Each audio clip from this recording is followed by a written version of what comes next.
Le manifeste animaliste, politiser la cause animale, est un ouvrage que j'ai écrit en 2017 et il s'agit de rendre manifeste, rendre visible un mouvement qui existe déjà dans tous les pays et qui est composé de personnes qui veulent améliorer la condition animale. Moi, ce que je montre, c'est que cette cause, elle est profonde, elle dépasse le véganisme et surtout, elle a une universalité, c'est-à-dire qu'elle concerne chacune d'entre nous, chacun et chacune d'entre nous, quelles que soient les conclusions qu'on en tire dans sa vie, hein, au niveau de son alimentation, de ses loisirs. Pourquoi? Parce que je souligne la dimension stratégique de la cause animale, qui est importante pour les animaux, mais qui aussi reflète ce que nous sommes devenus au fil des siècles. C'est-à-dire que la violence envers les animaux, la souveraineté quasi absolue que nous nous octroyons sur eux, alors même que personne ne songe à les comparer à des machines, et bien tout cela, cette violence extrême, eh bien, elle reflète l'injustice de notre justice, le fait que nous n'assignons quasiment aucune limite à notre bon droit au nom du droit des autres qu'humains exister. Donc, dans une première partie, je souligne à la fois les enjeux, la cause animale, de quoi elle est le nom, en montrant aussi ce qui se passe quand on accepte de regarder en face la souffrance qu'on impose aux autres vivants. Puis, l'objet de ce livre, c'est un manifeste avec un objet politique, c'est de politiser la cause animale dans une démocratie, c'est-à-dire dans un régime fondé sur le pluralisme, sur la pluralité des points de vue, et voire la conflictualité, et sur le fait qu'il y a des personnes qui vivent encore de l'exploitation animale. Et pour ce faire, dans une deuxième partie, j'offre des outils permettant de politiser la cause animale, en insistant bien sûr sur les outils juridiques, mais le droit n'est qu'un outil de la justice, hein, qui va beaucoup plus loin, hein, qui suppose de politiser, d'avoir une approche globale, pensant à un projet de société qui prend en compte bien sûr les intérêts des humains, mais également ceux des animaux. Et ça, c'est vraiment le cœur de ce travail. Comment arriver à améliorer de manière substantielle la condition de vie des animaux domestiques, liminaires, et sauvages, dans une démocratie où il y a encore beaucoup de personnes qui vivent de l'exploitation animale, donc comment arriver à tenir compte de cette divergence, de ces oppositions, sans en rester à un statu quo. Alors du coup, dans la troisième partie où je vais dégager des principes pratiques, enfin plutôt ça va être une partie d'application, des pistes permettant de savoir ce qui pourrait être supprimé tout de suite et ce qui, au contraire, dans un premier temps, ferait l'objet plutôt d'amélioration. Alors, il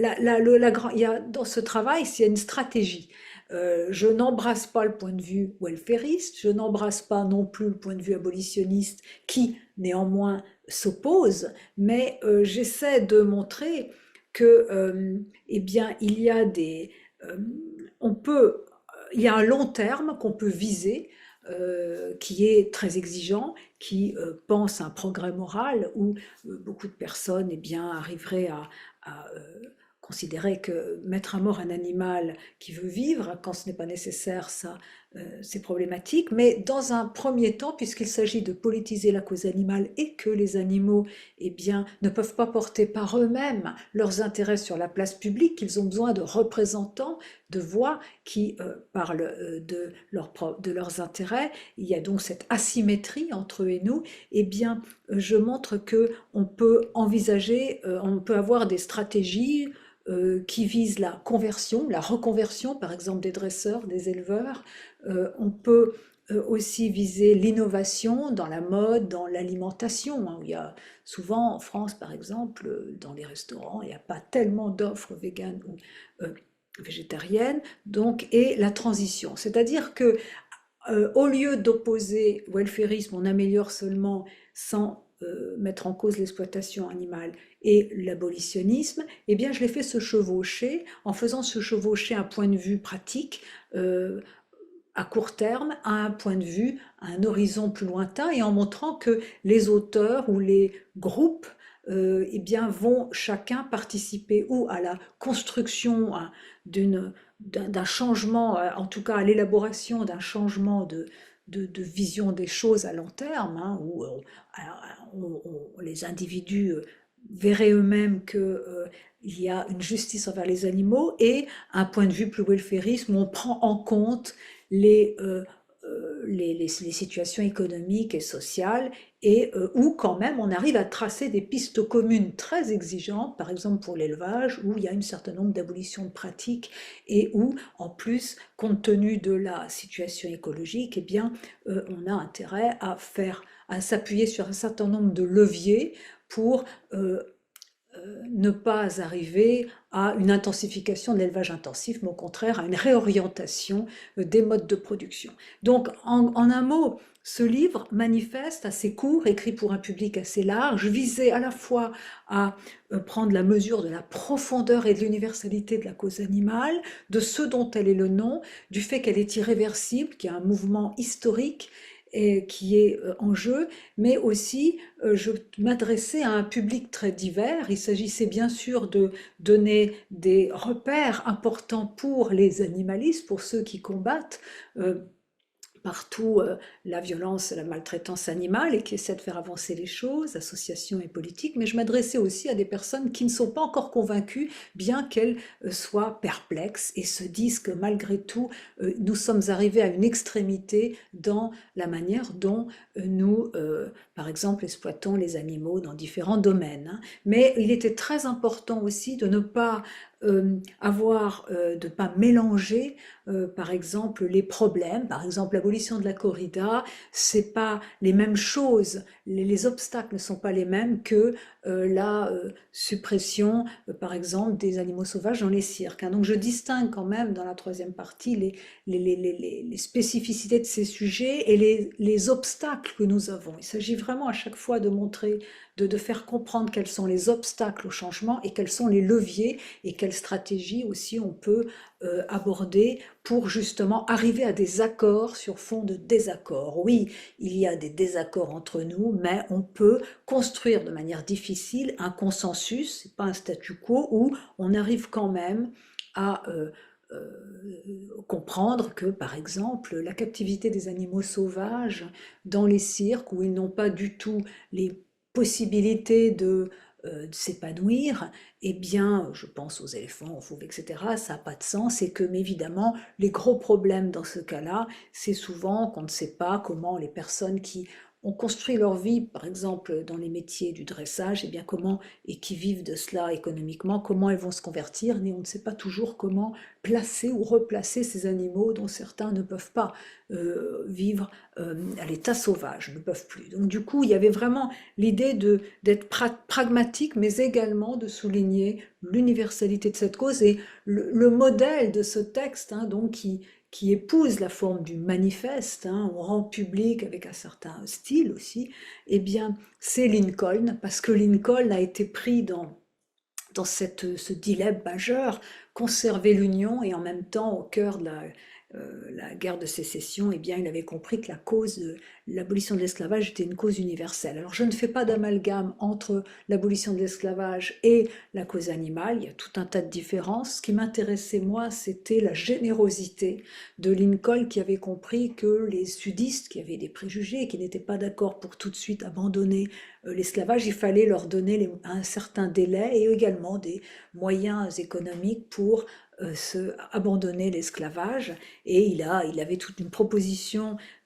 qui n'a pas été suivie par le Congrès, mais il y a une lettre que je mets en exergue et qui témoigne de cette vision à long terme et aussi de cette compréhension des obstacles concrets, immédiats. Et je crois que quand on veut politiser la cause animale avec générosité, donc euh, sans avoir une action contre-productive qui fait que eh bien, ceux qui ne sont pas d'accord avec nous ne voudront plus du tout faire quoi que ce soit, mais sans en rester non plus au statu quo où finalement on a des mesurettes qui ne servent à rien, eh bien, il faut cette vision à long terme et en même temps cette connaissance du terrain et,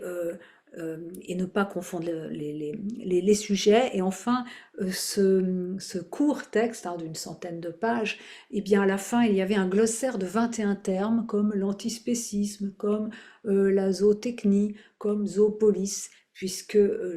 il s'agissait encore une fois de donner à un public très large les outils intellectuels pour qu'il se fasse sa propre opinion, hein, son propre point de vue. Et je trouvais qu'il y avait, par exemple, pour l'antispécisme, beaucoup de contresens, puisqu'on fait croire que les antispécistes ne mettraient aucune différence entre les humains et les animaux, ce qui est faux. L'antispécisme est la condamnation d'un préjugé, hein, fondé sur l'appartenance à l'espèce, qui ne suffit pas à finalement soustraire, en refuser une protection ou des droits à un être, mais c'est vraiment, ce n'est pas la prise en compte de l'égalité des intérêts, n'implique pas l'égalité de traitement, et ce n'est pas une idéologie, c'est plutôt une manière de prendre conscience des préjugés qui parfois expliquent des contradictions dans la société, mais puisqu'on va bien traiter son chien et accepter que les porcs soient dans des élevages intensifs, ou etc. Mais là encore, moi, je montrais également que on ne pouvait plus en rester à la stratégie qui avait été celle des pères fondateurs de l'éthique animale, qui étaient antispécistes, Peter Singer et Tom Regan, parce qu'ils s'adressaient aux arguments. Moi, je m'adresse aux intérêts économiques et aussi aux affects. Et surtout, il s'agissait de sortir la cause animale de sa relégation dans l'éthique pour la faire entrer en politique, voire en démocratie, ce qui est vraiment un défi, puisque les animaux ne votent pas, mais ce sont des sujets politiques, ce ne sont pas des citoyens, mais des sujets, puisque nous vivons avec eux, et à chaque fois que nous mangeons, nous construisons des ponts, nous avons toujours un impact sur eux, et en plus ils ont des choses à dire, ils ont une agentivité, hein, je parle de tous ces outils-là dans la deuxième partie, mais ils ne peuvent pas euh, porter leurs intérêts sur la place publique, et donc cette asymétrie entre eux et nous exige d'avoir plusieurs niveaux du combat politique, culturel, mais également économique, et puis au sein des institutions, comment on fait, et tout ça sans avoir une tyrannie du bien qui ferait qu'un groupe, même ayant des opinions qui sont les miennes, eh bien, on ne peut pas accepter en démocratie qu'un groupe impose comme cela son point de vue, il faut débattre, mais en même temps, on ne peut pas non plus ne rien faire, comme ce qui se passe aujourd'hui, ou comme pendant longtemps, on a dénoncé des choses, mais on n'a pas fait de la question animale le chapitre essentiel d'une reconstruction sociale et politique. Donc moi, vraiment, c'était un texte qui dépassait la simple dénonciation pour penser ce que serait finalement une politique qui prendrait au sérieux le fait que les animaux comptent et comment le faire dans une démocratie.